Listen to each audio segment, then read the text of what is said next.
पहले भी वो हमें ज्वाइन कर चुके थे, उनसे हमारी बात हुई थी। सर, आपका तज्जिया मैं यहाँ से जानना चाहूँगा कि अमेरिका कहता है कि मुझे नहीं मालूम इसराइल क्या कर रहा है, इसराइल कहता है कि मैं अमेरिका को एतमाद में लेके सारे काम करता हूँ जो भी हमले होते हैं। ये जो तजादात है दोनों बयानात में, आप इसको कैसे एनालाइज करेंगे? अगर देखा जाए तो जब भी लास्ट टाइम भी जब इसराइल ने ईरान पे हमला किया था तो अमेरिका ने उस वक्त भी अपने आप को एट डिस्टेंस रखा था और कहा था जी कि हमारा इससे कोई लेना देना नहीं है। लेकिन जब ईरान ने हमला किया तो आपको याद होगा कि अमेरिकन ने डिफेंड किया था और बरतानिया ने भी डिफेंड किया था। सो पॉइंट ये है कि अमेरिका कहता है कि हमें इसराइल के दिफा करने का हम उसके साथ हैं, लेकिन अगर कोई ऑफेंसिव कैंपेन लॉन्च करेगा तो हम उसमें इसराइल का साथ नहीं देंगे। एक पॉइंट तो ये हो गया। दूसरी बात ये है कि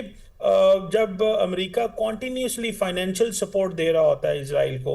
कॉन्टिन्यूसली एक डिप्लोमेटिक सपोर्ट दे रहा होता है at the United nation security council, UN general assembly और इस तरह के फोरम्स में, और ऐसी कोई बड़ी जब भी कोई डेवलपमेंट होनी होती है तो उसमें अपना जो सियासी असर व सूख जो है वो ज़रूर इस्तेमाल करता है। तो जारी बात है कि लोगों के पास स्पेस कम रह जाती है इस चीज़ को एनालाइज करने की कि इसराइल को डिफेंड भी किया जाता है, डिप्लोमेटिक सपोर्ट भी दी जाती है, ना रोका जाता है। मैं समझता हूँ कि अमेरिकी सदर इस वक्त जो डोनाल्ड ट्रंप हैं वो तो एक आपको पता है बड़े प्रो पीस किस्म के प्रेसिडेंट हैं और वो खुल खिला के बात कर रहे हैं। बल्कि वो जब अपनी कैंपेन के दौरान सारी बातें कर रहे थे, आपको याद होगा कि जिस दिन शायद इजरायली जब डोनाल्ड ट्रंप ने हल्फ उठाया था उस दिन ही सीज फायर की बातें हो गई थी ईरान और इसराइल के, गजा और हमास और इसराइल के बीच में। तो उन्होंने तो काफ़ी किरदार अदा किया है, लेकिन प्रॉब्लम यह है कि बेंजामिन नेतन्याहू इतने पावरफुल हो चुके हैं और वो इतने लीथल इस तरह हो चुके हैं कि ना तो वो जंग को हथियार के तौर पे इस्तेमाल करते हैं अपने आप को पॉलिटिकली रेलिवेंट रखने के लिए, अपने आप को एक सिस्टम के अंदर, अपने मुल्क के अंदर एक ऐसी ताकत के तौर पर रखना चाहते हैं और लोगों को इस बात में इंगेज करके रखा हुआ है कि जनाब जंग हो रही है, मुझे रहना चाहिए। सो अपोजिशन भी मजबूर हो जाती है, फौज भी मजबूर हो जाती है। सो मैं समझता हूँ कि ये इतने ताकतवर हैं बेंजामिन नेतन्याहू के, अमेरिका को भी पीछे हटना पड़ता है। आप देखें कि बाइडेन एडमिनिस्ट्रेशन जिस तरह इसराइल की सपोर्ट करती रही इस गजा की जंग में, वो एक रीजन थी कि डेमोक्रेट्स अमेरिका में इलेक्शन हार गए। और अभी आप देखें कि डोनाल्ड ट्रंप इसके बावजूद कि वो कह रहे हैं कि सीज फायर करें, अमन की बात कर रहे हैं, ईरान के साथ निगोशिएशंस कर रहे हैं, बल्कि इस हद तक बात चली गई कि जो ईरान के सामने प्रपोजल्स आए उसमें यह था कि ईरान जो है वो न्यूक्लियर जो एनरिचमेंट करता है वो उसके पास कैपेसिटी नहीं होनी चाहिए। पहले तो ये होता था कि इतने परसेंट एनरिच कर सकता है, अब वो कहते हैं जी कैपेसिटी ना उसके पास होनी चाहिए। सो मुझे लगता है कि कहीं ना कहीं पे ये डोनाल्ड ट्रंप का अकेले का मसला नहीं है या किसी एक या दो बंदे का अमेरिका में मसला नहीं है। ये whole of the nation approach America के अंदर जो आनी चाहिए रिगार्डिंग इसराइल, क्योंकि जो कुछ इसराइल कर रहा है वो अमेरिकन एंगल से देखी जाती है। लोग समझते हैं कि जो कुछ इसराइल कर रहा है इसके पीछे फुल अमेरिका की सपोर्ट है। इसके पीछे अगर आप थोड़ा पीछे चले जाएं तो ओबामा जब एडमिनिस्ट्रेशन थी तो ओबामा जो थे वो नापसंद करते थे बेंजामिन नेतन्याहू को। एक दफ़ा बेंजामिन नेतन्याहू अमेरिका आए और उन्होंने कांग्रेस में खिताब किया तो ओबामा नेतन्याहू से मुलाकात नहीं की थी उन्होंने, लेकिन वो चले गए, डेमोक्रेट्स फिर निकल गए, फिर रिपब्लिकन्स आ गए। और इस दफ़ा आपको पता है कि डोनाल्ड ट्रंप खफा हैं बेंजामिन नेतन्याहू से एज पर जो सिचुएशन नज़र आ रही है, क्योंकि डोनाल्ड ट्रंप जो रिजल्ट नेतन्याहू से लेना चाहते हैं वो नहीं लेते। और जैसे कि आपको पता है कि मिडल ईस्ट ट्रिप में उन्होंने इसराइल नहीं गए वो, और कहा यह जा रहा था कि अमेरिकी सदर, ये फर्स्ट टाइम होगा कि कोई अमेरिकी सदर जो है वो इसराइल के ऊपर जो एक प्ले बुक होती है उसको फॉलो नहीं कर रहा। तो मुझे ऐसे लगता है कि लिमिटेशंस हैं अमेरिका की। सो सामने आके डिफेंड करना पड़ता है, अगर नहीं करते तो जो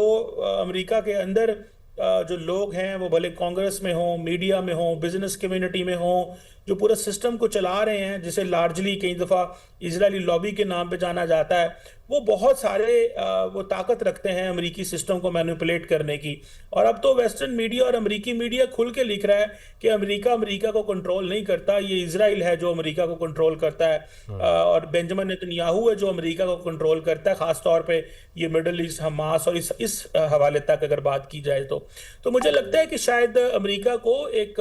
whole of the nation approach اس طرح اڈاپٹ کرنی چاہیے کہ ان کو اس چیز کو سمجھنا چاہیے کہ ان کا جو گلوبل امیج ہے وہ اسرائیل کی وجہ سے کمپرومائز ہو رہا ہے، کہ ایک پرو پیس پریزیڈنٹ موجود ہوتے ہوئے اور ایران اور امریکہ کی ٹاکس ہو رہی ہوں، اور بیچ میں آپ جو ہے وہ حملہ کر دیں، نیوکلیر سائنٹسٹ بھی جو ہے وہ شہید ہو جائیں، جنرلز بھی شہید ہو جائیں. تو میں سمجھتا ہوں کہ ایک بڑی جو سوچ کے ساتھ اور ایک بڑے ریئلسٹک اینگل کے ساتھ امریکی ایڈمنسٹریشن کو سامنے آنا چاہیے. ادروائز لارجلی دنیا جو ہے جس طرح ہیومینیٹیرین طور پہ دیکھیں، غزہ کے اندر سچویشن پیدا ہوئی ہے، خوراک نہیں پہنچنے دی گئی،